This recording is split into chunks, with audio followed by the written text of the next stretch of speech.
ഒരിക്കൽ ഒരു പുരോഹിതൻ പ്രസംഗിക്കുമ്പോൾ ശ്രോതാക്കളിൽ ഒരാൾ പറഞ്ഞു, അധികാരമോഹം വചനവിരുദ്ധമാണെന്ന് അദ്ദേഹം പറയുന്നു. എന്നാൽ സ്വന്തം സഭയിലെ അധികാര വടംവലികളെക്കുറിച്ച് അദ്ദേഹം ഒന്നും മിണ്ടുന്നില്ലല്ലോ. പ്രിയരെ, നമ്മുടെ കർത്താവ് പ്രസംഗിക്കുക മാത്രമല്ല, സ്വജീവിതത്തിൽ അത് പ്രതിഫലിപ്പിക്കുകയും ചെയ്തു. അതുകൊണ്ട് തന്നെയാണ് നമുക്കൊന്നും സാധിക്കുന്നില്ലല്ലോ, ലോകം അവന്റെ പിന്നാലെ ആയിപ്പോയി എന്ന് പരീശന്മാർ നിരാശയോടെ തമ്മിൽ പറയേണ്ടി വന്നത്.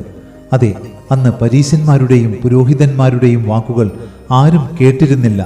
കാരണം അവരുടെ പ്രസംഗങ്ങൾ പ്രവൃത്തിയിൽ പ്രകടമായിരുന്നില്ല. അവർ പറയുന്നതല്ലാതെ ചെയ്യുന്നില്ലല്ലോ എന്ന് നമ്മുടെ കർത്താവും അവരെക്കുറിച്ച് പറഞ്ഞിട്ടുണ്ടല്ലോ.